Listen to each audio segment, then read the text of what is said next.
Hello guys, কেমন আছেন সবাই? আমি আপনাদের সাথে আছি রিশাদ। গাইস, আবারও নিয়ে আসলাম আপনাদের জন্য স্বপন ভাইয়ের নতুন একটি ভিডিও।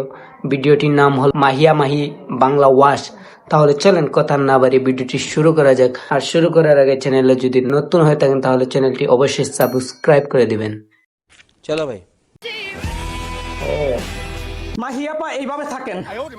আর গাইস, আপনারা যারা মাহিয়াপার এই ডান্স স্টেপ শিখতে চাচ্ছেন তারা হয়তো মাহিয়াপার এই ডান্সের যে মাস্টার আছে তাকে খুঁজতেছেন। অবশ্যই আমরা এই খুঁজতেছি ডান্সের মাস্টার আমি, মানে আপনাদের স্বপন ভাই নিজেই। স্বপন ভাই, অলরাউন্ডার স্বপন ভাই। আমি আজকে শিখাবো মাহিয়াপাকে এই ডান্সের স্টেপটা আমি কিভাবে শিখালাম সেটা আমি আজকে আপনাদেরকে শিখাবো। আমরা শিখবো। সেটার জন্য আমি মাহিয়াপার উপর দিয়ে চলে আসি, এই না সামনে চলে আসলাম। এখন আমি আপনাদেরকে শিখাবো কিভাবে মাহিয়াপার এই স্টেপটা দিবেন। এটার জন্য আপনাকে ধীরে ধীরে বসতে হবে। হ্যাঁ, বসলাম। এইভাবে বসতে হবে। বসার পর হাত দুইটা মাটিতে রাখতে হবে, ঘুমানোর মতো। বাচ্চারা যেভাবে ঘুমায় না, এইভাবে ঘুমানোর মতো একটা ভাব নিতে হবে আপনার। এই যে এইভাবে ভাই এগুলা কি আসলে? আপনি পা দুইটা এইভাবে ছড়াইয়া দিবেন, যতক্ষণ রাখতে পারেন রাখবেন। হাঁপাই গেছে। যতক্ষণ রাখতে পারেন রাখবেন। তো প্রথম স্টেপ আমাদের এইখানে শেষ হলো। মাহিয়াপা নেক্সট স্টেপে যাব, উঠেন। ভাই এগুলা কি আসলে?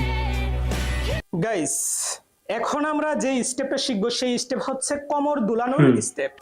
এবং এই স্টেপের মধ্যে আমরা আমাদের কোমরটা দুলাবো। কোমর দুলানোর জন্য অবশ্যই আপনার কোমরে এইখানে মানে মাংস থাকা লাগবে। আর যাদের মাংস নাই তাদের জন্য হচ্ছে দুইটা বাটি লাগবে। দুইটা বাটি আপনি ভাই রোস্ট করতেছে আসলে, রোস্ট। পিছন দিক দিয়ে এই দিক দিয়ে বা পাশে দিয়ে দিবেন, ঢুকাই দিবেন আর কি। শিখেন গাইস, শিখেন, সবাই শিখেন। আরেকটা বাটি আপনি আপনার ডান পাশে। ওকে, আমাদের কোমরে মাংস হয়ে গেল। সো এখন যদি দেখাই আমাদের কোমরের মাংসটা, এই যে কোমরে আমাদের মাংস হয়ে গেছে। সেই লাগতেছে ভাই। দুলাতে পারবো। দুলানোর জন্য অবশ্যই আমাদের যা করতে হবে, এখন স্টেপ শুরু করি। বসবেন ফার্স্টে। এইভাবে বসার পর আপনার এই পাটা, আপনার পা নড়াচড়া কম করবে, আপনার ঘাড় নড়াচড়া কম করবে, আপনার হাত নড়াচড়া করবে, আর হচ্ছে কোমরটা নড়াচড়া করবে। সো এটার জন্য আপনি শুরুতে উঠবেন এইভাবে, কোমর একবার এইভাবে নিবেন, আরেকবার এইভাবে, আরেকবার এইভাবে, আরেকবার এইভাবে, আর হাত সেই এই যে এইভাবে এইভাবে। আবার বসবেন, আবার বসবেন, বসবেন, বসবেন। এই যে এইভাবে এইভাবে। ভাই আমরা শিখে গেছি, আমরা পারবো। তারপরে দেখবেন মাহিয়াপার ডান্স স্টেপ হয়ে গেছে এইভাবে। মাহিয়াপার এই ডান্স করার জন্য, মানে এই ডান্সের স্টেপটা করার জন্য আমাদের একটা পিঁপড়া লাগবে। আমরা পিঁপড়া খুঁজে বের করব, তারপর আমরা এই ডান্সটা শুরু করব। চলেন ফার্স্টে আমরা একটা পিঁপড়া খুঁজে বের করি। যান গাইস, মাহিয়াপার পিঁপড়া ডান্স স্টেপ করার জন্য আমরা পিঁপড়া ধরে নিয়ে আসলাম। এই যে পিঁপড়াটা দেখা যাচ্ছে, দেখছি। হাতে হাতে দেখছেন? হ্যাঁ, দেখা যাচ্ছে তো। এটা আছে না, আপনি এক কাজ করবেন, আপনার ঘাড় আছে না, ঘাড়ের পিছনে এইভাবে দিয়ে দিবেন। দেওয়ার পর আপনি দেওয়ালের সাইডে যাবেন, যাওয়ার পর ভাই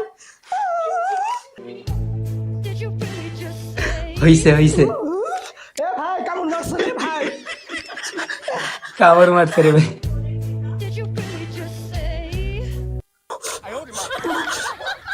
এইভাবে ঘাড়ের মধ্যে দিয়ে দিবেন, আপনার পিঁপড়া ডান্সের স্টেপ হয়ে যাবে।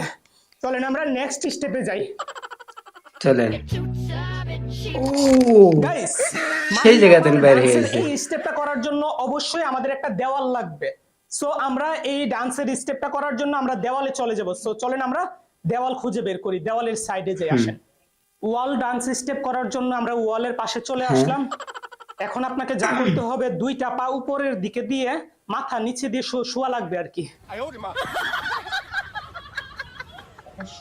আপনি আর একটু সামনে যাবেন, যত দেওয়ালের কাছে যাবেন ততই আপনার জন্য ভালো। এই যে এইভাবে দেওয়ালের সোজা রাখবেন পাটা। পাটা সোজা রাখার পর আপনার মিউজিকের তালে তালে পাটা আপনি এইভাবে ছড়াইয়া দিবেন। এইভাবে ছড়াইয়া দিলে আপনার কিন্তু হয়ে যাচ্ছে মাহিয়াপার ওয়ালের যে ডান্স স্টেপ আছে সেইটা। আপনি চাইলে বারবার করতে পারেন। এইভাবে করবেন, আবার ছড়ায় দিবেন, আবার করবেন, আবার সরাইয়া আবার দিবেন। ছড়াবেন, আবার করবেন, আবার এইভাবে ছড়াবেন। গাইজ, আশা করি আপনাদের কাছে স্বপন ভাইয়ের এই ভিডিওটা ভালো লাগছে। যদি ভালো লেগে থাকে তাহলে অবশ্যই কমেন্টে জানাবেন। আর আমার এই ভিডিওটা আপনাদের কাছে কেমন লাগছে, যদি আপনাদের কাছে ভালো লেগে থাকে তাহলে লাইক, কমেন্ট এন্ড সাবস্ক্রাইব করে দেবেন। দেখা হবে কোনো নতুন ভিডিও নিয়ে। আল্লাহ হাফেজ।